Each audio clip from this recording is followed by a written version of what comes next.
ಓಂ ಶ್ರೀ ಗುರುಭ್ಯೋ ನಮಃ. ಸಿದ್ಧಾರ್ಥ್ ಕುಮಾರ್ ಅವರು, ನಾನು ಸ್ವಲ್ಪ ಕನ್ನಡ ಇಂಗ್ಲಿಷ್ ಎರಡು ಮಿಕ್ಸ್ ಮಾಡಿ, ಯಾಕಂದ್ರೆ ಜನಗಳಿಗೆ ಎಲ್ಲರಿಗೂ ಕನ್ನಡ ಗೊತ್ತೋ ಇಲ್ಲವೋ ನನಗೆ ಗೊತ್ತಿಲ್ಲ. ಬರುವ ಕೆಲವು ಜನಕ್ಕೆ ಕನ್ನಡ ಗೊತ್ತಿಲ್ಲದೆ ಇರಬಹುದು ಅನ್ನುವ ಕಾರಣದಿಂದಾಗಿ ಸ್ವಲ್ಪ ಸ್ವಲ್ಪ ಇಂಗ್ಲಿಷ್ ನಲ್ಲಿ ಹೇಳ್ತೀನಿ, ಜನಗಳಿಗೆ ಸುಲಭವಾಗಿ ಅರ್ಥ ಆಗಬೇಕು ಅನ್ನುವ ಒಂದು ಉದ್ದೇಶದಿಂದ. ಸಿದ್ಧಾರ್ಥ್ ಅವರು ಒಂದು ಒಳ್ಳೆ ಪ್ರಶ್ನೆಯನ್ನು ತಗೊಂಡು ಬಂದಿದ್ದಾರೆ. ಯಾಕಂದ್ರೆ ಈ ಇಂಡಾಲಜಿಸ್ಟ್ ಅಂತ ಯಾರಾದ್ರೆ ಹೊರಟಿದ್ದಾರೋ, this Indologist they have done a lot of damage by projecting wrong thoughts like Madhva philosophy, Tattvada borrowed the principles from Christianity, this kind of a thing they projected. And as he mentioned, Dr. B.N.K. Sharma actually tried to counter them. And actually I was aware of that situation when it happened. In Dvaita list, Srisha Rao was there, who was doing a fantastic job, and he coordinated with B.N.K. Sharma, and they together created, actually if you go to www.dvaita.net, there is a segment is called papers. So it's a menu item, and in that papers, if you search for that, you will find B.N.K. Sharma's two things. He says, my last 4 research papers, and then he wrote another one, my further 10 research papers. So actually, as Siddharth mentioned, Rock Mesquita is, one of the critics of Madhvacharya. He did a lot of damage. He said, like, Madhva's unknown sources, and like that, he criticized Madhvacharya a lot. And what happened is, ಈ Indologist ಅಂತ ಯಾರಿದ್ದಾರೋ ಅವ್ರು ಮೀಡಿಯಾನೆಲ್ಲ ಗಟ್ಟಿಯಾಗಿ ಹಿಡ್ಕೊಂಡ್ಬಿಟ್ರು.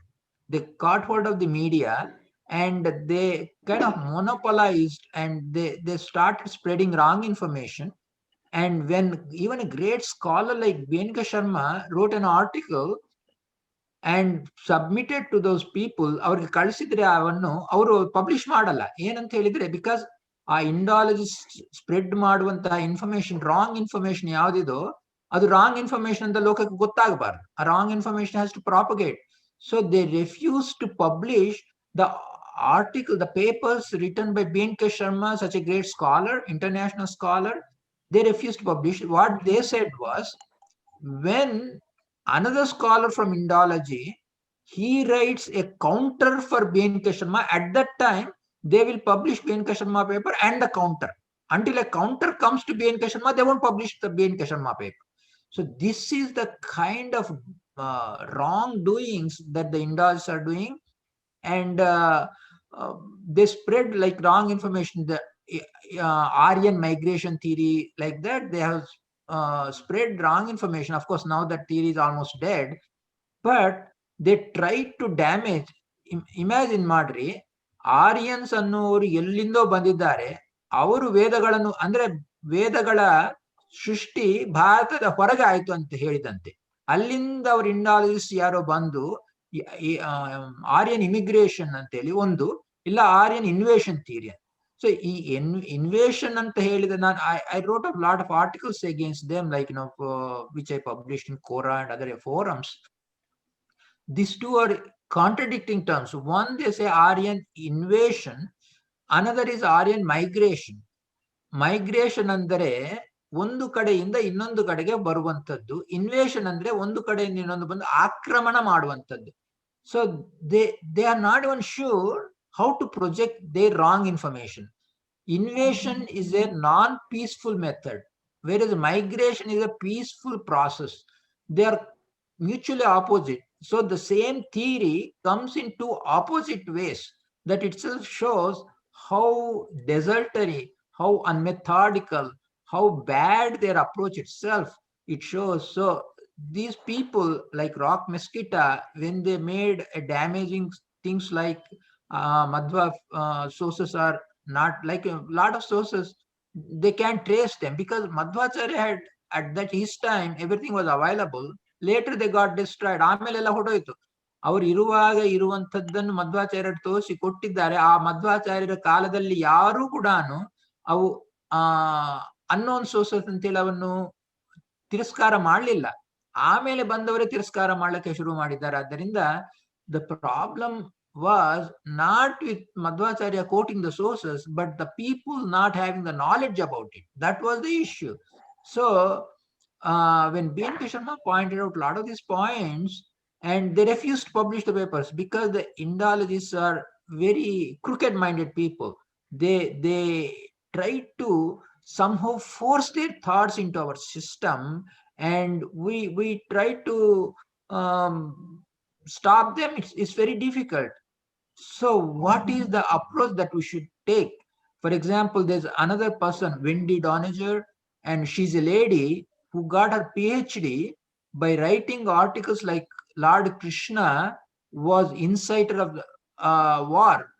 ಅಂದ್ರೆ ಯುದ್ಧಗಳನ್ನು ಅರ್ಜುನನ ಪ್ರೇರೇಪಿಸಿ ಯುದ್ಧಕ್ಕೆ ಕಾರಣನಾದ ಶ್ರೀಕೃಷ್ಣ, ಆ ಕುಲನಾಶಗಳೆಲ್ಲ ಮಾಡ್ಲಿಕ್ಕೆ ಕೃಷ್ಣನೇ ಕಾರಣ. ಕೃಷ್ಣ ಯುದ್ಧ ಅಂದ್ರೆ ಬಹಳ ಇಷ್ಟ ಕೃಷ್ಣನಿಗೆ. ಆದ್ದರಿಂದ ಯುದ್ಧದ ಮೂಲಕವಾಗಿ ಜನಗಳನ್ನು ನಾಶ ಮಾಡಿದ Krishna. Cleansing of the clans, he was responsible for the destruction of the clan. ಇಡೀ ವಂಶದ ನಾಶಕ್ಕೆ ಕಾರಣವಾದ. ಹೀಗೆಲ್ಲ ತಪ್ಪು ಪ್ರಚಾರಗಳನ್ನು ಮಾಡ್ತಾ ಗೊಂದಲವನ್ನು ಮಾಡಿದವರು. ಯಾಕಂದ್ರೆ ಕೃಷ್ಣ ಎಲ್ಲ ಯುದ್ಧವನ್ನು ಮಾಡಂತ ಹೇಳಿಲ್ಲ, ಧರ್ಮ ಯುದ್ಧ ಮಾತ್ರ ಮಾಡಂದ. ಅಧರ್ಮಕ್ಕೆ ಎದುರಾಗಿ ದುರ್ಯೋಧನಾದಿ ದುಷ್ಟರಿರುವಾಗ ಅವರ ನಾಶಕ್ಕಾಗಿ ಯುದ್ಧ ಮಾಡಂತ ಹೇಳಿದ್ನೇ ಹೊರತು ಎಲ್ಲ ಯುದ್ಧಗಳನ್ನು ಯಾವ ಯುದ್ಧ ಆದ್ರೂ ಮಾಡು ಅಂತ ಕೃಷ್ಣ ಹೇಳಲೇ ಇಲ್ಲ, ಶಾಂತಿಗಾಗಿ ಯುದ್ಧ.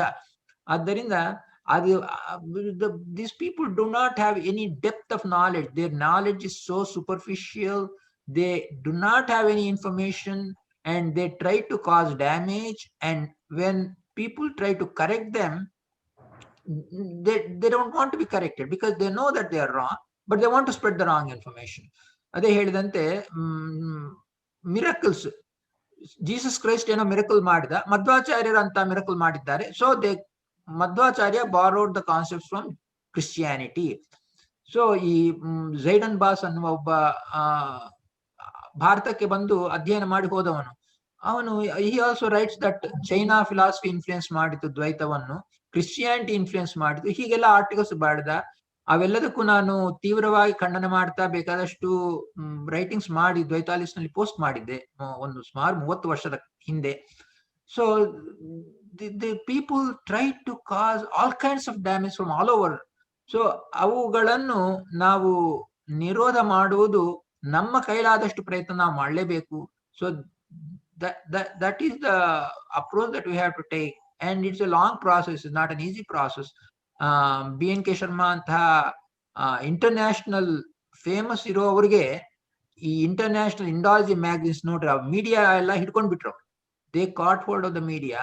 ಆದ್ದರಿಂದ ಫಾಲ್ಸ್ ಇನ್ಫಾರ್ಮೇಶನ್ ಸ್ಪ್ರೆಡ್ ಮಾಡೋದು ಅವರಿಗೆ ಸುಲಭವಾಯಿತು. ನಾವು ಅದನ್ನು ನಿರೋಧ ಮಾಡುವುದು ನಮ್ಗೆ ಕಷ್ಟ. ಯಾಕಂದ್ರೆ we are not into those media outlets ನಲ್ಲೆಲ್ಲ ನಾವು ಇಲ್ಲ. ಸೊ ಅದರಿಂದ ನಾವು ಯಾವ್ದಾದ್ರು ಒಂದು ಪೇಪರ್ ಸಬ್ಮಿಟ್ ಮಾಡಿದ್ರು they won't publish in their magazines because it is damaging to them. So they won't publish. So ಈ ತರಹ ಒಂದು ಪರಿಸ್ಥಿತಿ ನಮ್ದಾಗಿದೆ. ಆದ್ದರಿಂದ ಇದು ಬಹಳ ದೊಡ್ಡ ಪ್ರಯತ್ನ ಮಾಡಿ we have to slowly do that step by step. It's a long process, but ಅದು ನಾವು ಮಾಡಲೇಬೇಕಾಗಿದೆ. ಸೊ ಅದು ಸಿದ್ಧಾರ್ಥ ಮಾಡಿದ ವಿಷಯದಲ್ಲಿ 4 ಮಾತುಗಳನ್ನು, ಪ್ರಶ್ನೋತ್ತರಗಳು ಬಂದ್ರೆ ಆಮೇಲೆ ಅದನ್ನು ಉತ್ತರಿಸೋಣ. ಸೊ ಅದನ್ನು ಹೇಳಬೇಕಂತ. ಆಮೇಲೆ ಕೃಷ್ಣ ಕುರುಕಲ್ ಅವರು ಜಾತಿ ವರ್ಣಗಳ ಬಗ್ಗೆ ಹೇಳಿದ್ದಾರೆ. ಆಚಾರ್ಯರು ಆಸ್ ಹಿ ಮೆನ್ಷನ್ ಗೀತೆಯಲ್ಲಿ ಹೇಳಿದಂತೆ ಚಾತುರ್ವರ್ಣ್ಯ ಮಯಾ ಸೃಷ್ಟಂ ಅಂತ ಹೇಳಿದಾಗ ಅಲ್ಲಿ ಆ ಚಾತುರ್ವರ್ಣ್ಯದ ವಿಷಯದಲ್ಲಿ ತಾತ್ಪರ್ಯದಲ್ಲಿ ಆಚಾರ್ಯರು ಹೇಳ್ತಾರೆ, ಸತ್ವಸತ್ವಾಧಿಕ ರಜೋ ರಜೋಭಿಸ್ತಮಸಾ ತಥಾ ವರ್ಣ ವಿಭಕ್ತಾಶ್ಚತ್ವಾರಃ ಸಾತ್ವಿಕ ಯೋ ವೈಷ್ಣವಾಹ ಅಂತ ಹೇಳಿ ಹೇಳ್ತಾ ಆ ಕರ್ಮ ವಿಭಾಗವನ್ನು ಶ್ರಮದಮಾದಿಗಳಿಂದಲೂ ಅದೆಲ್ಲ ಬರುತ್ತೆ ಅಂತ ಹೇಳ್ತಾ ಅಲ್ಲಿ ಹೇಳ್ತಾರೆ, ಸ್ವಾಭಾವಿಕೋ ಬ್ರಾಹ್ಮಣಾದಿ ಶ್ರಮಾದ್ಯೈರೇವ ವಿದ್ಯತೆ ಯೋನಿ ಭೇದ ಕೃತೋ ಭೇದೋ ಜ್ಞೇಯ ಔಪಾಧಿಕ ಸ್ವಯಂ ಅಂತೇಳಿ ಔಪಾಧಿಕ ಜನ್ಮತಃ ಬರುವಂತ ಜಾತಿ ಅಂತ ನಾವು ಯಾವ್ದನ್ನು ಕರಿತೀವೋ ಅದು ಜನ್ಮತಃ ಬರುವಂತದ್ದು. So it's by birth what we get is ಔಪಾಧಿಕಾರ, ಉಪಾಧಿ ಸಂಬಂಧ, ಉಪಾಧಿ ದಟ್ ಜನ್ಮ ಸಂಬಂಧ.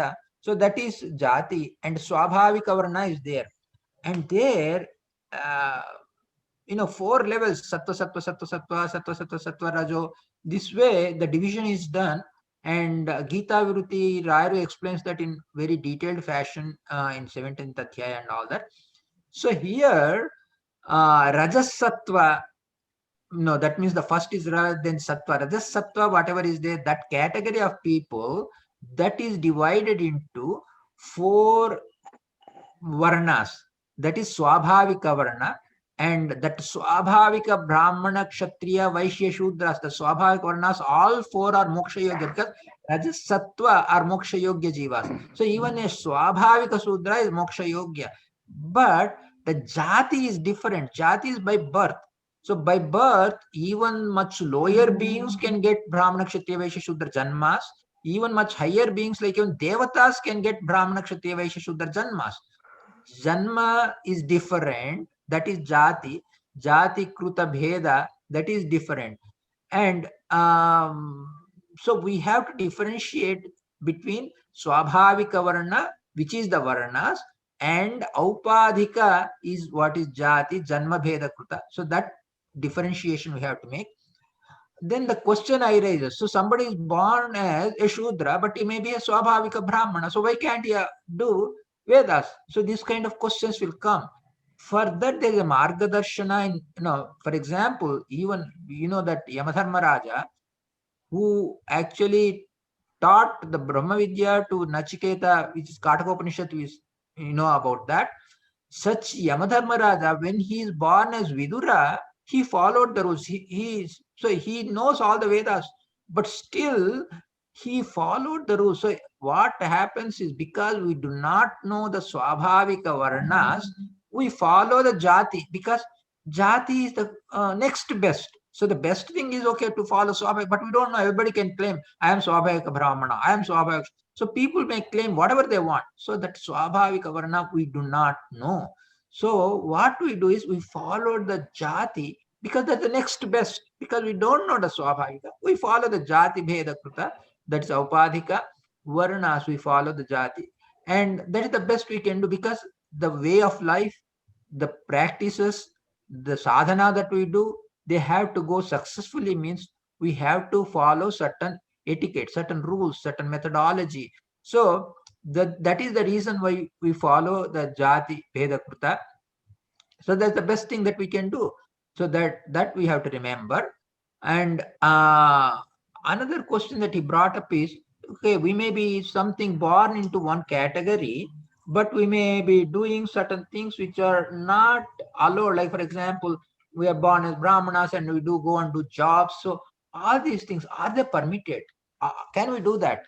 For that also Acharya explains in Tatparya, he says, आपत्सु विप्रः क्षात्रं तु विशां वा धर्ममाचरेत् क्षात्रौ सिद्धौ न शूद्रस्तु विप्रक्षत्रियोः क्वचित् क्षत्रियो ब्राह्ममापत्सु तदापत्सु विशामपि क्षत्रियो विप्रधर्मोपि नैव भक्ष्य प्रतिग्रही. So like this, there is what's called apat dharma. So because of the way of sharira madhya khalu dharma sadhanam, we have to go on with our livelihood. So for that reason, we may take up vritti.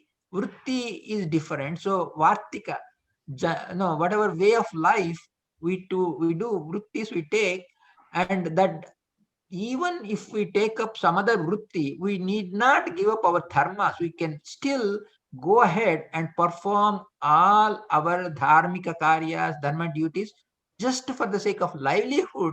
You may take up some job.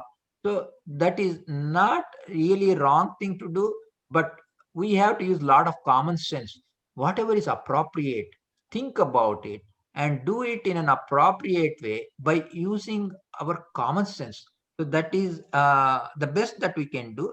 So with that, I hand over the forum for other scholars to speak, and also any questions that arise from this session, I let them go. So I'll rest my few words here, and I offer ನನ್ನ ಎರಡು ಮಾತುಗಳನ್ನು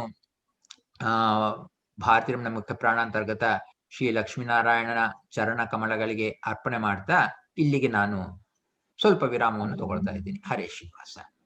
ಧನ್ಯವಾದಗಳು Keshava uncle. And ಈಗ ಶ್ರೀ ಸುಮನಾಚಾರ್ಯ ಅವರು ಈ topic ಅನ್ನು ಮುಂದುವರಿಸಿಕೊಂಡು ಅವರ ಒಂದು ಮಾತುಗಳನ್ನು ಕೊಡಬಹುದು.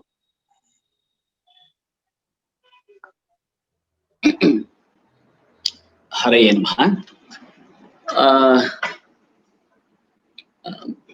ವಿದ್ವಾಂಸರಾದ ಕೇಶವರಾವ್ ತಾಡಿಪತ್ರಿಯವರು ಆಗಲೇ ಬಹಳ ತುಂಬಾ ಆಕರ್ಷಕ ಹಾಗೂ ಮನಮುಟ್ಟುವಂತೆ ಔಪಾಧಿಕ ಭೇದ, ಔಪಾಧಿಕ ಜಾತಿ ಹಾಗೂ ಸ್ವರೂಪ ಜಾತಿ ಅಂತ ಸ್ಪಷ್ಟವಾಗಿ ನಮಗೆ ಜಾತಿ ವರ್ಣ ಅಂದ್ರೆ ಏನು ಅಂತ ಗೊತ್ತಿರಲ್ಲ. ಯಾವಾಗ ನಮಗೆ ಸ್ವರೂಪ ಜಾತಿಯ ಬಗ್ಗೆ ಗೊತ್ತಿಲ್ಲ, ಯಾರಿಗೂ ಗೊತ್ತಿಲ್ಲ, ನಾವು ಹೇಳ್ಕೊಳ್ತೀವಿ ಅಷ್ಟೇ, ನಾನು ಯಾವಾಗ್ಲೂ ಬ್ರಾಹ್ಮಣ ಅಂತ. ಅವ್ರು ಹೇಳೋ ಮಾತನ್ನೇ ಒಂದೆರಡು ಕನ್ನಡದಲ್ಲಿ ಹೇಳ್ತಾ ಇದ್ದೇನೆ ಅಷ್ಟೇನೆ, ಇನ್ನೇನಿಲ್ಲ. ಹಾಗಾಗಿ ನಾವು ಯಾವುದು ನಮಗೆ ಗೊತ್ತಾಗತಕ್ಕಂಥದ್ದು ಯಾವುದು ಅಂತ ಹೇಳಿದ್ರೆ ಔಪಾಧಿಕವಾದಂತ ಜಾತಿ, ಅಂದ್ರೆ ಈಗ ಬಂದಿರತಕ್ಕಂಥ ಬ್ರಾಹ್ಮಣ ಜಾತಿ. ಆದ್ರಿಂದ ನಾನು ಯಾವಾಗ್ಲೂ ಬ್ರಾಹ್ಮಣನೇ ಇದ್ದೀನಿ ಅಥವಾ ಮುಂದೆ ಇರ್ತೀನಿ ಅಂತಾನು ಹೇಳಲಿಕ್ಕೆ ಆಗಲ್ಲ. ಅದರಿಂದ ಪ್ರಕೃತ ಯಾವ್ದು ಬೆಸ್ಟ್ ಈಗ ನನ್ಗೆ ಸದ್ಯಕ್ಕೆ ಗೊತ್ತಾಗೋದು, ಎದುರುಗಡೆ ಇವನು ಬ್ರಾಹ್ಮಣ ಅಂತ ಗೊತ್ತು, ಎದುರುಗಡೆ ಇವನು ಕ್ಷತ್ರಿಯ ಅಂತ ಗೊತ್ತು. ಆದ್ರಿಂದ ಅದನ್ನೇ ಇಟ್ಕೊಂಡು ಅವನು ಅದನ್ನ ಅಧ್ಯಯನ ಮಾಡ್ಬೇಕು, ಅವನು ಅದಕ್ಕೆ ತಕ್ಕಂತಹ ಸಾಧನೆ, ಕರ್ಮ, ಧರ್ಮ ಇವುಗಳನ್ನ ಪರಿಪಾಲಿಸ್ಬೇಕು ಅಂತೆಲ್ಲ ತುಂಬಾ ಚೆನ್ನಾಗಿ ಅದನ್ನ ಹೇಳಿದ್ರು. ಆದ್ರಿಂದ ಯಾಕಂದ್ರೆ ಯಾರಿಗೂ ಗೊತ್ತಿಲ್ಲ ಅಂತ. ಧರ್ಮರಾಜನೂ ಕೂಡ ವಿದುರನಾಗಿ ಬಂದಿದ್ದಾಗ ಅವನು ಶೂದ್ರನಾಗಿ ಇದ್ದ, ಆದ್ರೆ ಅದಕ್ಕೆ ತಕ್ಕಂತೆ ಅದನ್ನ ಫಾಲೋ ಮಾಡ್ಕೊಂಡು ಹೋದ. ಅವನು ನಾನು ಯಾವಾಗ್ಲೂ ನಾನು ಧರ್ಮರಾಜ, ನಾನು ಯಾಕೆ ಮಾಡ್ಬೇಕು ಅಂತ ಹೇಳದೆ ಅವನು ಈಗ ಅವತಾರದಲ್ಲಿ ಅಂದ್ರೆ ಜನ್ಮ ಪಡೆದಾಗ ಯಾವ ರೀತಿಯಾಗಿ ಇರ್ಬೇಕೋ ಅದಕ್ಕೆ ತಕ್ಕಂತೆ ಮಾಡ್ಕೊಂಡು ಹೋಗ್ತಾರೆ. That is the only best thing what we can do ಅಂತ ಹೇಳಿ. ಯಾಕಂದ್ರೆ ಗೊತ್ತಿಲ್ಲ ಯಾರಿಗೂ ಅವರ ಸ್ವರೂಪ ಏನು, ನಿಜವಾಗ್ಲೂ ಸ್ವರೂಪತಃ ಅವರೊಬ್ರು ಬ್ರಾಹ್ಮಣನೋ, ಕ್ಷತ್ರಿಯನೋ, ವೈಶ್ಯನೋ, ಶೂದ್ರನೋ ಅಂತ ಗೊತ್ತಿಲ್ಲ ಅಂತ ಹೇಳಿದ್ರು. ತುಂಬಾ ಚೆನ್ನಾಗಿ ಅದು ಬಹಳ ಮನಮುಟ್ಟುವಂತೆ ಇತ್ತು, ತುಂಬಾ ಎಷ್ಟು ಆಕರ್ಷಕವಾಗಿ ಅದನ್ನ ತಿಳಿಸಿದ್ರು. ಹಾಗಾಗಿ ಬಹುಶಃ ಇವಾಗಿನ ನಾವು ಯೂತ್ ಯಂಗ್ಸ್ಟರ್ಸ್ಗೆ ಈ ರೀತಿಯಾಗಿ ಅರ್ಥ ಮಾಡಿಸಿದ್ರೇನೆ ಗೊತ್ತಾಗೋದು. ಶ್ರೀಮದ್ ಆಚಾರ್ಯರು ಆಕ್ಚುಲಿ ಒಂದು ಮಾತೆ ಹೇಳ್ತಾರೆ, ಏನು ಅಂದ್ರೆ ಸ್ವಭಾವ ತ್ರಿವಿಧಾ ಜೀವಾಹ ಉತ್ತಮಾಧಮ ಮಧ್ಯಮಾಹ ಶ್ರದ್ಧಾ ಸ್ವರೂಪಂ ಜೀವಸ್ಯ ತಸ್ಮಾತ್ ಶ್ರದ್ಧಾ ವಿಭೇದತಃ ಉತ್ತಮಾಧಮ ಮಧ್ಯಾಸ್ತು ಜೀವಾಹ ಜ್ಞೇಯಾಹ ಪೃಥಕ್ ಪೃಥಕ್ ಎಂಬುದಾಗಿ. ಅಂದ್ರೆ which means the souls are by their very nature graded as superior, mediocre and inferior. The term Shraddha anta illi Shraddha Swarupam Jivasya Tasmat Shraddha Vibhedatah. ಶ್ರದ್ಧೆಯನ್ನ ಆಧರಿಸಿ ಉತ್ತಮ, ಮಧ್ಯಮ, ಅಧಮ ಎಂಬುದಾಗಿ ಜೀವರನ್ನ 3 ವಿಭಾಗವನ್ನ ಮಾಡಬೇಕು. ಹಾಗಾದ್ರೆ ಈ ಜೀವಗಳಲ್ಲಿ ವಿಭಾಗ ಮೂಲತಃ ಈಗ ಅವನು ಏನೇ ಇರ್ಲಿ, ಜೀವರು ಇವರು ಯೋಗ್ಯರು, ಇವನು ಸಾಮಾನ್ಯವಾಗಿ ಯೋಗ್ಯ, ಇವನು ಅತ್ಯಂತ ಅಯೋಗ್ಯ ಅನ್ನೋದು ಯಾವ್ದ್ರ ಮೇಲೆ ಬೇಸಾಗಿರುತ್ತೆ ಅಂದ್ರೆ ಶ್ರದ್ಧಾ ಅಂತ. ಏನು ಶ್ರದ್ಧಾ ಅಂದ್ರೆ ಏನು? ಶ್ರದ್ಧೆ ಅಂತ ಹೇಳಿದ್ರೆ ಅದಕ್ಕೆ the term shraddha actually stands for the inherent nature of a soul and it differs from one soul to another. So ಒಬ್ಬೊಬ್ಬನ ಮೂಲ ಶ್ರದ್ಧೆ ಏನು ಅನ್ನೋದು ನಮಗೆ ಗೊತ್ತಿಲ್ಲ. ಆದ್ರಿಂದ ನಾವು hence the souls are graded 3-fold, that is ಆ ಸುಪೀರಿಯರ್, ಮೀಡಿಯಾಕರ್ ಅಂಡ್ ಇನ್ಫೀರಿಯರ್. ಹಾಗಾಗಿ ಶ್ರೀಮದಾಚಾರ್ಯರು ಕೂಡ ಏನು ಈ ಅನೇಕ ಗೀತೆ, ಮಹಾಭಾರತ ಈ ಎಲ್ಲ ಗ್ರಂಥಗಳನ್ನ ಆಧರಿಸಿ ಇವುಗಳನ್ನ ಪಟ್ಟಿ ಮಾಡಿದ್ದಾರೆ ಹೊರತಾಗಿ ಏನೋ ಸುಮ್ಮನೆ ಬಂದಂಗೆ ಬಾಯಿಗೆ ಬಂದಾಗ ಹೇಳಿದ್ದಲ್ಲ. ಯಾರೋ ಒಬ್ಬ ಹಿಂದೆ ಹೇಳಿದ್ರಲ್ಲ, ಶ್ರೀಮದಾಚಾರ್ಯರು ಇವತ್ತಿನ ವೇದಗಳಲ್ಲಿ ಸಿಗದೇ ಇರ್ತಕ್ಕಂಥ ವಾಕ್ಯಗಳನ್ನ ಹೇಳಿದ್ದಾರೆ ಅಂದ್ರೆ ಮಧ್ವಾಚಾರ್ಯರೇ ವೇದಗಳನ್ನ ಬರೆದು ಬಿಟ್ಟಿದ್ದಾರೆ. ಅವ್ರು ಬೇಕಾದಾಗ ಬರ್ಕೊಂಡಿದ್ದಾರೆ, ಬೇಕಾದ ವಾಕ್ಯಗಳನ್ನು ಸೇರಿಸ್ಕೊಂಡ್ಬಿಟ್ಟಿದ್ದಾರೆ ಅಂತೆಲ್ಲ. ಯಾಕಂದ್ರೆ ನಾವು ಶ್ರದ್ಧೆಯಿಂದ ಯಾವುದೇ ಒಂದು ಏನು ಅಧ್ಯಯನ ಮಾಡೋದಿಲ್ಲ. ಹೀಗಾಗಿ ನಮಗೆ ಮೇಲೆ ಏನು ಎದುರುಗಡೆ ಯಾವ್ದು ಕಾಣಿಸುತ್ತೋ ಅದನ್ನ ಸುಮ್ಮನೆ ಸಾರಾಸಗಟಾಗಿ ತಿರಸ್ಕಾರ ಮಾಡ್ಬಿಡೋದು. ಈ ವಾಕ್ಯ ನಮಗ್ ಸಿಗ್ತಾ ಇಲ್ಲ, ದೇರ್ಫೋರ್ ಇವರೆಲ್ಲೋ ಇಂಟರ್ಪೋಲೇಷನ್ ಅಂತ ಹೇಳ್ಬಿಡೋದು. ಮಧ್ವಾಚಾರ್ಯರು ಅವತ್ತೇ ಹೇಳಿದ್ರು, ನನ್ನ ವಾಕ್ಯಗಳೇ ಆಗ್ಲಿ ಅಥವಾ ಬೇರೆಯವರು ಹೇಳಿದ್ದೇ ಆಗ್ಲಿ ಯಾವುದನ್ನು ಡೈರೆಕ್ಟ್ ಆಗಿ ನಂಬೇಡಿ ಅಂದ್ರು. ಮಧ್ವಾಚಾರ್ಯ ಹೇಳಿದ್ರು, ಹೌದು, ನನ್ ಮಾತನ್ನು ನೀವೇನ್ ಡೈರೆಕ್ಟ್ ಆಗಿ ನಂಬಬೇಕಾದಿಲ್ಲ, ವಿಮರ್ಶೆ ಮಾಡಿ ಅಂದ್ರು. ನೀವು ಬೇಕಾದಷ್ಟು ವಿಮರ್ಶೆಯನ್ನ ಮಾಡಿ.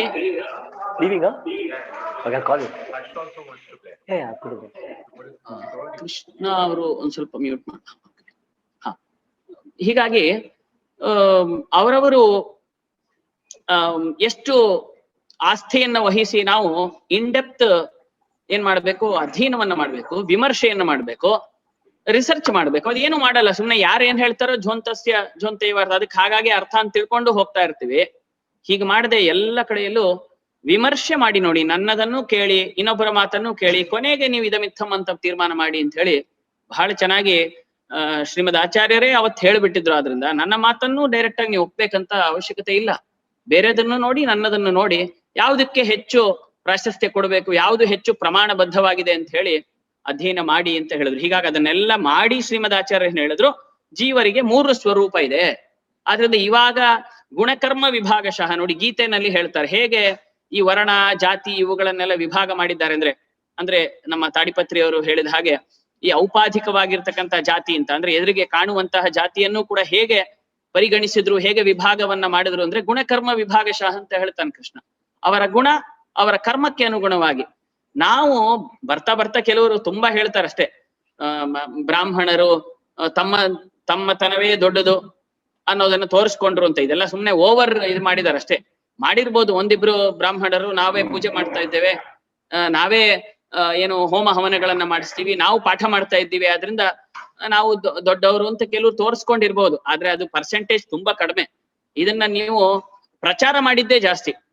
ಇವರೇ ದೊಡ್ಡವರು, ಇವರೇ ಶ್ರೇಷ್ಠರು ಅಂತ ಹೇಳ್ಕೊಂಡ್ರು ಅಂತ. ಎಲ್ಲೂ ಹಾಗಿಲ್ಲ. ಹಂಗಿದ್ದಿದ್ರೆ ನೋಡ್ರಿ, there are many examples. For example, ಈಗ ರಾಮನನ್ನ ಪೂಜೆ ಮಾಡ್ತಾರೆ. ರಾಮ ಯಾರು? ಕ್ಷತ್ರಿಯನಾಗಿರ್ತಕ್ಕಂತಹ ರಾಮನನ್ನ ಬ್ರಾಹ್ಮಣರು ಪೂಜೆ ಮಾಡ್ತಾರೆ. ಗೋವಳನಾಗಿರ್ತಕ್ಕಂಥ ಕೃಷ್ಣನನ್ನ ಪೂಜೆ ಮಾಡ್ತಾರೆ. ಹಾಗಾಗಿ ಅದೇ ಬ್ರಾಹ್ಮಣನಾಗಿರ್ತಕ್ಕಂಥ ರಾವಣನನ್ನ ಹೋಗಿ ಕೊಲ್ಲಿಕ್ಕೆ ಸಹಕಾರ ಕೊಡ್ತಾರೆ. ಅಂದ್ರೆ ಏನರ್ಥ? ಬ್ರಾಹ್ಮಣರು ಕೂಡ ಎಲ್ಲ ಕಾಲದಲ್ಲೂ ಕೂಡ ಏನು ಬ್ರಾಹ್ಮಣರನ್ನೇ ಪೂಜಿಸ್ತಾ ಬಂದ್ರು, ಅವ್ರನ್ನೇ ಮೇಲ್ ಮಾಡ್ತಾ ಬಂದ್ರು ಅಂತ ಎಲ್ಲೂ ಇಲ್ಲ. ಅಲ್ಲಿ ಗುಣಕರ್ಮಗಳಿಗೆ ಅನುಗುಣವಾಗಿ ಇಂತಹದ್ದು ಎಲ್ಲ ಕಾಲದಲ್ಲೂ ನಡೀತಾ ಬಂದಿದೆ. ಆದ್ರಿಂದ ಗುಣಕ್ಕೂ ಕರ್ಮಕ್ಕೂ ಪ್ರಾಶಸ್ತ್ಯವನ್ನ ಕೊಟ್ಟು, ಈಗ ಶೂದ್ರನಿಗೆ, ಈಗ ವಿದುರನಿಗೆ ಆಚಾರ್ಯರು ಆಗ್ಲೇ ಹೇಳಿದ ಹಾಗೆ ಅವನು ಒಬ್ಬ ದಾಸಿ ಪುತ್ರನಾಗಿ ಇದ್ದಾಗ ಏನ್ ಕರ್ತವ್ಯಗಳನ್ನ ಮಾಡ್ಬೇಕು ಅದನ್ನೇ ಮಾಡ್ಕೊಂಡ್ ಬಂದ. ಸೊ ಅವನು he is very sincere and ಅವನು ತುಂಬಾ ಕರ್ಮಕ್ಕೆ ಅವ್ನು ಏನ್ ಮಾಡ್ಬೇಕಾಯ್ತು ಅದನ್ನ ಮಾಡ್ಕೊಂಡ್ ಬಂದ. ಹಿ ಡಿಡ್ಂಟ್ ಕ್ವೆಶ್ಚನ್. ಈಗ ಫಾರ್ ಎಕ್ಸಾಂಪಲ್, ಈಗ ಹೆಣ್ಮಕ್ಳು ಇದನ್ ಮಾಡ್ಬೇಕು ಅಂತ ಹೇಳಿದ್ರು, ನಾ ಅದನ್ನೇ ಯಾಕೆ ಮಾಡ್ಬೇಕು, ನಾನ್ ಯಾಕೆ ವೇದಾಧ್ಯಯನ ಮಾಡಬಾರ್ದು? ಹಾಗಾದ್ರೆ ಎಲ್ಲರೂ ಹೀಗೆ ಪ್ರಶ್ನೆ ಮಾಡ್ತಾ ಹೋದ್ರೆ ಗಂಡಸರು ಕೇಳ್ತಾರೆ, ನಾನ್ ಯಾಕೆ ಮಕ್ಕಳನ್ನ ಹೆರಬಾರ್ದು, ಅವಳೇ ಯಾಕೆ ಹೆರಬೇಕು? ಈ ಪ್ರಶ್ನೆಯೂ ಬರುತ್ತೆ. ಸೊ ಆದ್ರಿಂದ ಯಾರಿಗೆ ಯಾವ ಸಾಮರ್ಥ್ಯವೋ, ಯಾರಿಗೆ ಯಾವುದು ಕರ್ತವ್ಯ ವಿಹಿತವಾಗಿದೆಯೋ ಅದನ್ನ ಮಾಡ್ಕೊಂಡು ಹೋದ್ರೆ ಈಗ ಔಪಾಧಿಕವಾಗಿರ್ತಕ್ಕಂಥ ಜಾತಿಗೆ ಒಂದು ಬೆಲೆ ಕೊಟ್ಟಂತಾಗುತ್ತೆ. ಔಪಾಧಿಕವಾಗಿ ಅಂದ್ರೆ ಎದುರು ಕಾಣ್ತಾ ಇರ್ತಕ್ಕಂಥ ಜಾತಿಯಲ್ಲಿ ಏನು ಕರ್ಮ ಹೇಳಿದ್ದಾರೋ ಶಾಸ್ತ್ರಕ್ಕೆ ಅನುಗುಣವಾಗಿ ವೇದಾದಿಗಳಲ್ಲಿ. ಈಗ ವೇದಗಳು ಅಪೌರುಷೇಯ, ಯಾರು ಬರೆದದ್ದಲ್ಲ ಅಂತ ಡಿಸೈಡ್ ಆಗಿ ಹೋಗಿದೆ. ಸೊ ಅದನ್ನ ಫಸ್ಟ್ ಡಿಸೈಡ್ ಮಾಡಿ ನಾವು ಎಸ್ಟಾಬ್ಲಿಷ್ ಮಾಡ್ಬೇಕು. ಫಸ್ಟ್ ಅದನ್ನ ಅರ್ಥ ಮಾಡಿಸ್ಬೇಕು. ವಿಷ್ಣು ತತ್ವ ನಿರ್ಣಯ ಮುಂತಾದವುಗಳಲ್ಲಿ ಮಧ್ವಾಚಾರ ಮಾಡೋದು ಮೊದಲ ಕೆಲಸನೇ ಅದು. ವೇದಗಳು ಅಪೌರುಷೇಯ, ಯಾರು ಬರೆದಿಲ್ಲ. ವೇದಗಳು ಅನಾದಿ, ಅದನ್ನ ಯಾರು ಸೃಷ್ಟಿ ಮಾಡ್ಲಿಲ್ಲ. ವೇದಗಳು ನಿತ್ಯವಾದದ್ದು ಅನ್ನೋದನ್ನ, ಇಟ್ಸ್ ನಾಟ್ ಎ ಬುಕ್ ಅನ್ನೋದನ್ನ ಎಸ್ಟಾಬ್ಲಿಷ್ ಮಾಡಿ ಆಮೇಲೆ ಬೇರೆ ತಾರತಮ್ಯನೋ ಅಥವಾ ಜೀವ ಸ್ವರೂಪದ ಬಗ್ಗೆನೋ ಇವೆಲ್ಲ ಮಾತಾಡ್ಲಿಕ್ಕೆ ಹೋಗ್ತಾರೆ. ನಾವಿವತ್ತು ಡೈರೆಕ್ಟ್ ಲಾಸ್ಟ್ ಇಂದ ಫಸ್ಟ್ ಬರ್ತೀವಿ. ಇವನು ವರ್ಣ ಯಾವ ಜಾತಿಗೆ ಸೇರ್ತಾನೆ, ಯಾವ ಜಾತಿ ದೊಡ್ಡದು, ಯಾರು ಏನ್ ಕೆಲಸ ಮಾಡ್ಬೇಕು, ಯಾರ ಸ್ವರೂಪ ಎಷ್ಟು, ಅವನ ಯೋಗ್ಯತೆ ಎಷ್ಟು, ಇದನ್ನ ನಾವು ಲಾಸ್ಟ್ ಕ್ವಶನ್ ಅನ್ನ ನಾವು ಫಸ್ಟ್ ಕ್ವಶನ್ ಆಗಿ ತಗೊಂಡಿದೀವಿ. First establish that Vedas are apaurusheya, Vedas are nitya, Vedas are anadi, not even created by God. ಭಗವಂತನೂ ಸೃಷ್ಟಿ ಮಾಡಿದಂತವುಗಳು ವೇದಗಳಲ್ಲ ಅನ್ನೋದನ್ನ ಎಸ್ಟಾಬ್ಲಿಷ್ ಮಾಡ್ಬೇಕು ನಾವು. ಅದನ್ನ ವಿಷ್ಣು ತತ್ವ ನಿರ್ಣಯಗಳಲ್ಲೆಲ್ಲ ತೋರಿಸ್ಕೊಟ್ಟಿದ್ದಾರೆ ಹೇಗೆ ಎಸ್ಟಾಬ್ಲಿಷ್ ಮಾಡ್ಬೇಕು ಅಂತ. ಅದನ್ನ ಅರ್ಥ ಮಾಡಿಸಿ ಆಮೇಲೆ ನಾವೇನಾದ್ರೂ ಈ ಬೇರೆ ತಾರತಮ್ಯದ ಬಗ್ಗೆನೋ ಭೇದದ ಬಗ್ಗೆನೋ ಅಥವಾ ಈ ಏನು ಜಾತಿ ವರ್ಣ ಆಶ್ರಮ ಇವುಗಳ ಬಗ್ಗೆನೋ ಸ್ಮೃತಿಗಳ ಬಗ್ಗೆನೋ ನಾವು ಮಾತಾಡ್ತಾ ಹೋದ್ರೆ ಹೋಗುತ್ತೆ. ಫಸ್ಟೇ ಮನುಸ್ಮೃತಿ ಬುಕ್ ತಗೊಂಡ್ಬಿಟ್ಟು ನೋಡ್ರಿ ಸ್ತ್ರೀಯರು ಈ ತರ ಮಾಡಿದ್ದಾರೆ, ಶೂದ್ರರಿಗೆ ಈ ರೀತಿ ಮಾಡಿದ್ದನ್ ಮನು ಅಂತ ಎಲ್ಲ ಹೇಳ್ತಾ ಹೋದ್ರೆ ನಿಮ್ಗೆ ಅರ್ಥ ಆಗೋದೇ ಇಲ್ಲ. It is never ending, not possible at all. ಆದ್ರಿಂದ ಯಾವುದನ್ನ ಫಸ್ಟ್ ಅಧ್ಯಯನ ಮಾಡ್ಬೇಕು, ಯಾವ್ದನ್ನ ಫಸ್ಟ್ ಅರ್ಥ ಮಾಡಿಸ್ಬೇಕು ಅನ್ನೋದು ತಪ್ಪು ನಮ್ಮಲ್ಲೇ ಇದೆ. ನಾವು ಇನ್ನೊಬ್ಬರಿಗೆ ಹೇಳ್ಬೇಕಾದ್ರೆ ಫಸ್ಟ್ ವೇದಗಳು ಅದು ಹೇಗೆ ಅಪೌರುಷೀಯ, ಹೇಗೆ ಅನಾದಿಯಾಗಿದೆ, ಎಷ್ಟು ನಿತ್ಯವಾಗಿದೆ ಅನ್ನೋದನ್ನ ಮೊದಲು ನಾವು ಅರ್ಥ ಮಾಡಿಸ್ಲಿಕ್ಕೆ ಪ್ರಯತ್ನ ಪಡ್ಬೇಕು. ಅದನ್ನ ಮಾಡಿ ಆಮೇಲೆ ನೀವು ಏನಾಗಿದೆ ಜಾತಿಯ ಬಗ್ಗೆಯೋ ವರ್ಣದ ಬಗ್ಗೆಯೋ ಅಥವಾ ಯಾರ ಕರ್ತವ್ಯ ಏನು, ಯಾರ ಆಶ್ರಮ ಧರ್ಮ ಏನು, ಯಾರ ವರ್ಣ ಧರ್ಮ ಏನು ಅನ್ನೋದ್ರ ಬಗ್ಗೆ ಮಾತಾಡಿದ್ರೆ ಆವಾಗ ಇಟ್ ಮೇಕ್ ಸಮ್ ಸೆನ್ಸ್. ನಾವು ಅದನ್ನ ಮಾಡ್ತಾ ಇಲ್ಲ. ನಾವು ಪಾಠ ಮಾಡುವವರಾಗ್ಲಿ ಅಥವಾ ನಾವು ಅಧ್ಯಯನ ಮಾಡುವವರಾಗ್ಲಿ ನಾವು ಕ್ರಮವನ್ನೇ ಸರಿಯಾಗಿ ಅನುಸರಿಸ್ತಾ ಇಲ್ಲ. ಯಾವುದನ್ನ ಮೊದಲು ಅನುಸರಿಸ್ಬೇಕಾಯ್ತು ಅದು ಅನುಸರಿಸದೇ ಇರೋದ್ರಿಂದಾನೇ ಬಹುಶಃ ಇಂಥ ಜಾತಿ ವರ್ಣ ಇವುಗಳ ಬಗ್ಗೆ ಪ್ರಶ್ನೆ ಅರ್ಧಂಬರ್ಧ, ಅದ್ರ ಜೊತೆಗೆ ಬೇರೆಯವ್ರ ಅಡ್ವಾಂಟೇಜ್ ತಗೊಂಡು ಹಿಂದೆ ನಮ್ಮ ಸಿದ್ಧಾರ್ಥ ಅವ್ರದ್ದು ಹೇಳಿದ ಹಾಗೋ ಕೃಷ್ಣ ಅವ್ರು ಹೇಳಿದ ಹಾಗೋ ಅಥವಾ ನಮ್ಮ ತಾಡಿಪತ್ರಿ ಆಚಾರ್ಯರು ಹೇಳಿದ ಹಾಗೆ ಅದನ್ನ ನಾವು ಜಾತಿ ವರ್ಣ ಮೇಲ್ಮೇಲೆನೆ ಒಳಗ್ ಹೋಗಕ್ಕೆ ರೆಡಿ ಇಲ್ಲ. ಯಾರೋ ಏನೋ ಹೇಳಿದ್ರು ಅದನ್ನ ಹಾಗೆ ಬ್ಲೈಂಡ್ ಆಗಿ ಜಸ್ಟ್ ಹಾಗೆ ತಗೊಂಡ್ಬಿಟ್ವಿ, ಅದನ್ನ ಹಾಗೆ ಮಾಡಿದ್ವಿ. ಇನ್ಫ್ಯಾಕ್ಟ್ ಅನೇಕ ಪಾಶ್ಚಾತ್ಯ ವಿದ್ವಾಂಸರು, ನಮ್ಮ ಇವರು ಸ್ಟಾಫರ್ಡ್, ಬೆಟ್ಟಿ, ಸಿದ್ಧಾರ್ಥ ಅವ್ರು ಹೇಳಿದ ಹಾಗೆ ಅವರು ಬಹಳ ದೊಡ್ಡ ಕೆಲಸ ಮಾಡಿದ್ದಾರೆ. ಒಳ್ಳೆಯ ವಾದಿರಾಜರ ಅನೇಕ ಗ್ರಂಥಗಳಿಗೆ ಅವರು ಗ್ರಂಥಗಳನ್ನ ಕನ್ನಡದಲ್ಲಿ, ಇಂಗ್ಲಿಷ್ ನಲ್ಲಿ ಬರ್ತಿದ್ದ ನ್ಯಾಯರತ್ನಾವಲಿ, ಈ ಗ್ರಂಥಗಳನ್ನ ಇಂಗ್ಲಿಷ್ ನಲ್ಲಿ ಅದನ್ನ ವ್ಯಾಖ್ಯಾನ ಮಾಡಿ ಜನಗಳಿಗೆ ತಿಳಿಸ್ಕೊಟ್ಟಿದ್ದಾರೆ. BNK ಶರ್ಮಾ ಅವರು ಡಾಕ್ಟ್ರೈನ್ಸ್ ಆಫ್ ಮಧ್ವಾಚಾರ್ಯ ಅಂತ ಎಷ್ಟು ಚೆನ್ನಾಗಿ ಏನೇನು ಮಧ್ವಾಚಾರ್ಯ ಸಿದ್ಧಾಂತ ಏನು ಅಂತ ಹೇಳಿದ್ದಾರೆ. ಅಷ್ಟ್ಯಾಕೆ ಸರಳವಾಗಿ ಟು ಸ್ಟಾರ್ಟ್ ವಿತ್ ನಾವೇನ್ ಮಾಡ್ಬೋದು, ಮಧ್ವಾಚಾರ್ಯಸ್ ಕಾಂಟ್ರಿಬ್ಯೂಷನ್ ಟು ಇಂಡಿಯನ್ ಥಾಟ್ ಅಂತ ಡಾಕ್ಟರ್ DN ಶಾನ್ಬಾಗ್ ಅನ್ನೋರು ಬರ್ದಿದ್ದಾರೆ.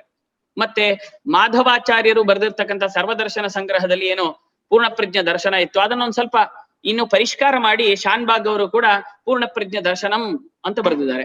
ಇಂಥ ಇಂಗ್ಲಿಷ್ ನಲ್ಲೂ ಕೂಡ ಇಂಥ ಅನೇಕ ಸಣ್ಣ ಪುಟ್ಟ ಪುಸ್ತಕಗಳು ಕೂಡ ಇವತ್ತಿಗೂ ಅವೈಲೇಬಲ್ ಇದೆ.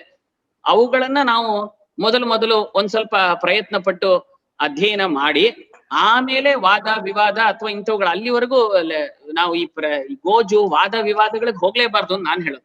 ಫಸ್ಟ್ ಆಫ್ ಆಲ್ ಫಸ್ಟೇ ಡಿಸ್ಕಷನ್ ನಿಂದ we should not start. Discussion is the last. ನಾವೇನ್ ಮಾಡ್ತೀವಿ, discussion is the first element. ಮೊದಲು ಡಿಬೇಟ್ ಶುರು ಮಾಡ್ತೀವಿ. Debate is the last one. ಅರೆ ಬಾಬಾ, first you what is your preparation, what is the knowledge you are having, what have you studied, from whom have you learned and how many have you heard to. ಯಾರ್ಯಾರಿಗೆ ಕೇಳಿಸ್ಕೊಂಡು ಎಷ್ಟು ಉಪನ್ಯಾಸ ಕೇಳಿದಿರಾ, ಎಷ್ಟು ಪುಸ್ತಕ ಓದಿದಿರಾ ಮೊದಲು ಹೇಳ್ರಿ. Then I will come to you. Let us whether you are eligible to question me or whether you are eligible for this debate or discussion ಅಂತ ಆಮೇಲೆ. ನಾವು ಫಸ್ಟೇ ಡಿಬೇಟ್ ಡಿಸ್ಕಷನ್ ಮಾಡ್ತೀನಿ ನಾನು. ಬನ್ನಿ ನೋಡಿ, ನಂದು ಪ್ರಶ್ನೆ ಇದೆ. ಏನು ಮಧ್ವಾಚಾರ್ಯರು ಎಲ್ಲ ಜಾತಿಗಳನ್ನು ಬೇರೆ ಮಾಡಿ ಬ್ರಾಹ್ಮಣರು ದೊಡ್ಡವರು, ಇವ್ರು ಕೆಟ್ಟವರು, ಇವರೆಲ್ಲ ಅಯೋಗ್ಯರು, ಸದಾ ಇವರಿಗೆ ನಿತ್ಯ ನರಕಿಗಳು ಅಂತೆಲ್ಲ ಹೇಳ್ಬಿಟ್ಟಿದ್ದಾರೆ ಅಂತ ಹೇಳಿದ್ರೆ, first of all what is nitya, what is naraka, what is Veda, ಅಪೌರುಷೇಯ ಅಂದ್ರೇನು, ಅನಾದಿ ಅಂದ್ರೇನು, ಈ ಟರ್ಮಿನಾಲಜಿಗಳ ಬಗ್ಗೆ ಯೋಚನೆ ಮಾಡ್ಲಿಕ್ಕೆ ಪ್ರಯತ್ನ ಪಟ್ಟಿಲ್ಲ. ಲಾಸ್ಟ್ ಲೆವೆಲ್ಗೆ ಹೋಗ್ಬಿಟ್ಟು ನಾವು ಆಗ್ಲೇ we are trying to debate. So ಬಹುಶಃ ನನಗನ್ಸುತ್ತೆ ಇಂಥ ಈ HSVJ ಫೌಂಡೇಶನ್ ಅವ್ರು ಏನು ಇಂಥ ಈ ಸಣ್ಣ ಪುಟ್ಟ ಆಗಾಗ್ಗೆ ಇಂಥ ಏನೋ ಒಂದು ಚರ್ಚೆ, ಇದು ವಿಮರ್ಶೆ ಅಂತ ಹೇಳ್ಬೇಕು, ಇದು ಚರ್ಚೆ ಅಂತ ಹೇಳಿದ್ರೆ ಹೆಲ್ದಿ ಡಿಸ್ಕಷನ್ ಏನಿದೆ, ಇಂಥವುಗಳನ್ನ ಇನಿಶಿಯೇಟ್ ಮಾಡಿದ್ರೆ ನಮ್ಮ ತಾಡಿಪತ್ರಿ ಆಚಾರ್ಯರು, GP ನಾಗರಾಜಾಚಾರ್ಯರು, ಇಂಥ ವಿದ್ವಾಂಸರುಗಳನ್ನ ಸೇರಿಸಿ ಏನು ಅನ್ನೋದನ್ನ ಶಾಸ್ತ್ರ ಹೇಗೆ ಅಧ್ಯಯನ ಮಾಡ್ಬೇಕು ಅಂತ first we should know how to study, what to study ಅಂತ ಫಸ್ಟ್. ಅವೆರಡು ಇಲ್ಲದೆ ನಾವು ಸುಮ್ಮನೆ ಜಸ್ಟ್ ಮೇಲ್ಮೇಲೆನೆ ಎಲ್ಲಾ ವಿಚಾರವೂ ನನಗೆ ಗೊತ್ತು, ಪ್ರತಿಯೊಂದ್ರ ಬಗ್ಗೆನೂ ಡಿಸ್ಕಸ್ ಮಾಡ್ತೀನಿ ಅನ್ನೋ ರೀತಿಯಾಗಿ ಹೊರಟಿದ್ದೀವಿ. ಆದ್ರಿಂದ we have been misguided. So first of all I think what I feel is we should know what to study, how to study and from whom to study. So therefore first ಈ 3 ಪ್ರಶ್ನೆಗಳಿಗೆ ನಾವು ಸರಿಯಾಗಿ ಉತ್ತರ ಕಂಡುಕೊಂಡ್ರೆ ಆಮೇಲೆ ಬಹುಶಃ we would be eligible to take part in discussion. Otherwise we will not even be able to take part in discussion ಅಂತ ನನಗೆ ಅನ್ಸುತ್ತೆ. ಆದ್ರಿಂದ in that way it's a great thing that HSVJ Foundation is organizing such has taken such great initiatives. ಇದಕ್ಕೆ ಅನೇಕ ಜನರು ನೀವೆಲ್ಲ ಸೇರ್ತಾ ಇದ್ದೀರಿ, ತುಂಬಾ ಚೆನ್ನಾಗಿದೆ. ಆಚಾರ್ಯರು ಹೇಳಿದ ಹಾಗೆ ಆ ಔಪಾಧಿಕವಾದ ಜಾತಿ ಮತ್ತೆ ವಾಸ್ತವಿಕವಾದ ಜಾತಿ, ಇದನ್ನ ವಾಸ್ತವಿಕ ಜಾತಿ ಯಾರಿಗೂ ಗೊತ್ತಿಲ್ಲ, ಎಷ್ಟೋ ದೇವತೆಗಳಿಗೆ ಗೊತ್ತಿಲ್ಲ. ಸೊ ಅದರಿಂದ ಅವ್ರ ಮೂಲತಃ ಯಾವ್ದು, ಅವ್ರ ಸ್ವರೂಪ ಏನು ಅಂತ ಅವರಿಗೆ ಗೊತ್ತಿಲ್ಲ. ಇನ್ನು ನಮ್ಮಂತರದವ್ರು ಏನ್ರಿ? ಆದ್ರಿಂದ let us forget about it. So ನಮಗೇನ್ ಬೆಸ್ಟ್ ಇದೆ, ಎದುರುಗಡೆ ಕಾಣಿಸೋನು ಇವನ್ ಬ್ರಾಹ್ಮಣನ ಕಾಣಿಸ್ತೇನೆ, ಓಕೆ ಬ್ರಾಹ್ಮಣನ, ಸರಿ ವೇದಾಧ್ಯಯನ ಮಾಡು, ಪಾಠ ಪ್ರವಚನ ಮಾಡು, ಅಧ್ಯಯನ ಅಧ್ಯಾಪನ ಯಜನ ಯಾಜನ ದಾನ ಪ್ರತಿಗ್ರಹ ಇವುಗಳನ್ನ ಮಾಡು. ಅದರ ಜೊತೆಗೆ ಈಗ ಆಚಾರ್ಯರು ಹೇಳಿದಾಗೆ ವೃತ್ತಿ ವಾರ್ತಿಕ, ನಮ್ಮ ವೃತ್ತಿ ಬೇರೆ ಏನೋ ಹೋಗ್ಬೇಕಾಗತ್ತೆ. ಏನ್ ಮಾಡ್ಲಿ, ನನ್ ಬಿಸ್ನೆಸ್ ಮಾಡ್ಬೇಕಾಗತ್ತೆ, ನಾನ್ ಸಾಫ್ಟ್ವೇರ್ ಇಂಜಿನಿಯರ್ ಆಗಿ ಇನ್ನೆಲ್ಲ ಒಂದು ಕೆಲಸ ಮಾಡ್ಬೇಕಾಗತ್ತೆ. ಈ ವೃತ್ತಿಗಳು ಇರ್ಲಿ, ವೃತ್ತಿ ಬೇಡ ಅಂತ ಹೇಳೋದಿಲ್ಲ, ಕಾಲಕ್ಕೆ ತಕ್ಕಂತೆ ವೃತ್ತಿಗಳು ಬೇರೆ ಇರುತ್ತೆ.